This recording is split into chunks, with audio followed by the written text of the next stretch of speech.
तो गुलाम सरवर साहब, देहरादून के मुसलमानों को तो इसमें यूसीसी में कोई खोट नजर नहीं आती और 2024 में भी यूसीसी की बात होगी ये दिख रहा है। आपका क्या व्यू है इस पर?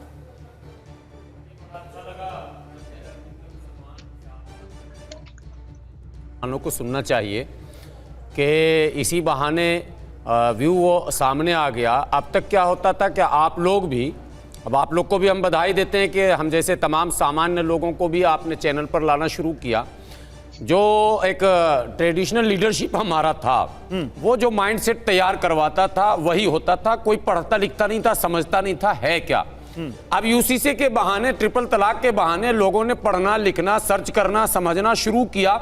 एक लाभ तो सीधा सीधा मिल गया समाज को कि अब युवा पढ़ रहे हैं कि भाई यूसीसी के एक एक पॉइंट को पढ़ो। सरकार जो ड्राफ्ट तैयार कर रही है, जो कमेटी ने ड्राफ्ट तैयार करके दिया है, जिस पर अब लागू करने की बात है क्या उसमें जो भ्रम फैलाया जा रहा है, जो एक नैरेटिव सेट किया जाता था कि ये तो सीधे सीधे प्रहार है आपके धर्म पर, मैं समझता हूं थोड़ा सा अब सोच जो है बदलेगा लोगों का कि सीधे सीधे प्रहार नहीं है।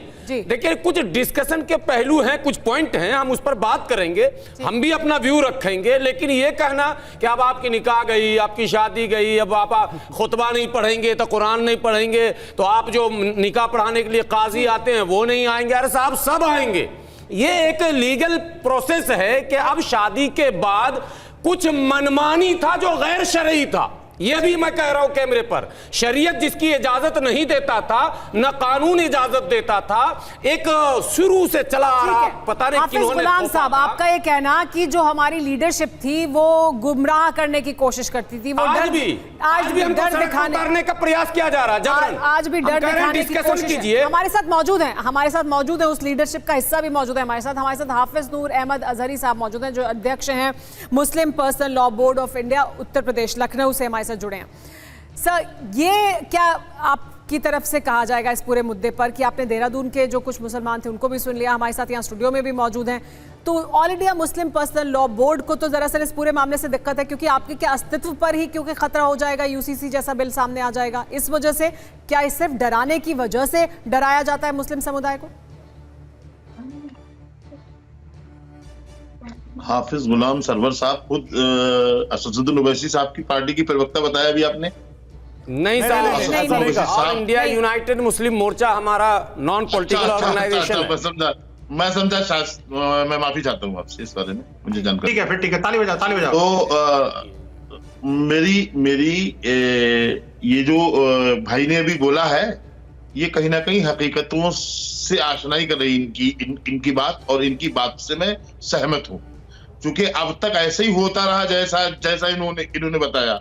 लेकिन जो यूसीसी का मामला जो हमारे सामने आया है, जो उसको लोग पढ़ रहे हैं, समझ रहे हैं, वो लोगों के समझ में आ गया है कि सरकार जो है वो प्रदेश लेवल पर क्यों ला रही है, सरकार इसे पूरे देश में क्यों नहीं ला रही है। वो लोग जान गए हैं कि सरकार पूरे देश में ला ही नहीं सकती।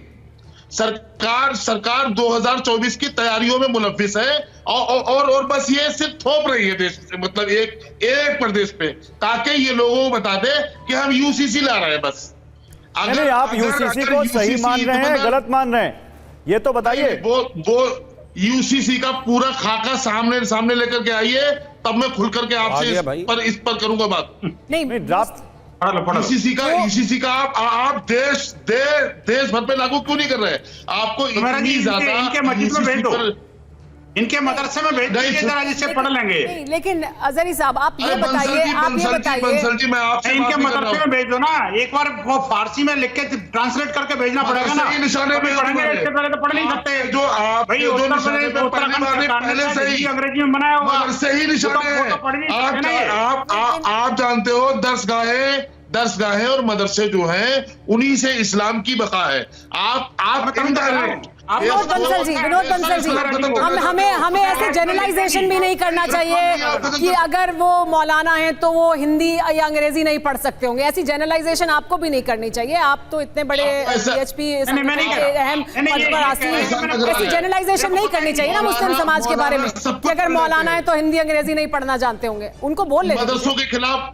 मदरसों के खिलाफ मतलब गलत नैरेटिव सेट करके पूरे देश में आप मुद्दे पर नहीं आए अभी तक। आप ये बताइए, यूसीसी क्या विरोध है या नहीं, या उसका समर्थन है?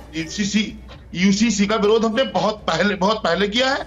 यूनिफॉर्म सिविल कोड के हालात हमने गोवा में देखे हैं, हमने देखे हैं चाइना के हालात क्या है। एक बच्चा बच्चा पॉलिसी लेकर गोवा में क्या गलत हो रहा है? आज वो आ रहे हैं, गोवा में किसी मुसलमान ने आज तक विरोध नहीं किया। पीछे आ रहे हैं लोगों ने अपने वो गोवा के किसी मुसलमान ने उसका क्या कह रहे हैं विनोद बंसल, एक बार सुन लेते हैं। रुकिए अजहरी साहब, एक मिनट रुकिए। विनोद बंसल जल्दी अपनी बात पूरी कीजिए, बीच में मत बोला करिए। बोलिए आप क्या बोल रहे हैं, बोलिए। विनोद बंसल को सुन लेते हैं, फिर अजहरी साहब आएंगे। विनोद बंसल क्या कह रहे हैं आप? देखिए, मैं ये कहना चाहता हूं कि ये जो गोवा की बात कर रहे हैं, ये तो गोवा में आज तक किसी मुसलमान समुदाय ने या किसी मुसलमान व्यक्ति ने, किसी मुस्लिम महिला ने उसका विरोध नहीं किया। अगर कोई है तो उसका नाम बता दें जरा। दूसरी बात ये कि जो ड्राफ्ट खाका भी आया उत्तराखंड सरकार का, वो अगर नहीं पढ़ा तो आपको डिबेट में नहीं आना चाहिए। मुझे लगता है आपको पढ़ के आना चाहिए। अब तो इम्प्लीमेंटेशन स्टेज पे आ गया भाई। आपने पढ़ा है विनोद बंसल साहब? आपने पढ़ा है? वो तो समानता के अधिकार की बात विनोद बंसल जी, आपने पढ़ लिया? जी बताइए, उसकी 4 बड़ी बातें बताइए। देखिए, खाका तो आ गया ना जी। महिलाओं को समानता, उत्तराधिकार कानून में उसकी समानता। आप देखिए कि जहां पर जो है, जो वैवाहिक जो दत्तक वाले कानून है उसमें समानता। आप देखिए कि ये जो कई सारे कानून, कई सारे पहलू हैं समाज के, जिनमें कि समानता के लिए कानून लाया गया है। ये नहीं है कभी आप आउटराइट ये नहीं कह सकते कभी मुझे पहले पढ़ने दो, मुझे ड्राफ्ट आने दो और पूरे देश में लागू होने दो, उसके बाद ही आप इम्प्लीमेंटेशन कर सकते हैं या उस पर कमेंट कर सकते हैं। भाई, समान नागरिक संहिता बेसिकली देश को समान प्लेटफॉर्म पर लाने के लिए। अगर मुस्लिम समुदाय ये कहे कि मुस्लिम समुदाय की बहुत चिंता है, मुस्लिम समुदाय में अडॉप्शन भी हो जाए, मुस्लिम समुदाय में 3 तलाक तो खत्म हो चुका है, चलिए वो एक कुप्रथा थी वो खत्म हो गई, लेकिन मुस्लिम समुदाय की शादी का रजिस्ट्रेशन हो जाए, उनकी अभी जो रजिस्ट्रेशन है उसको नहीं मान रहे, तो मुस्लिम समुदाय की इतनी चिंता क्यों है?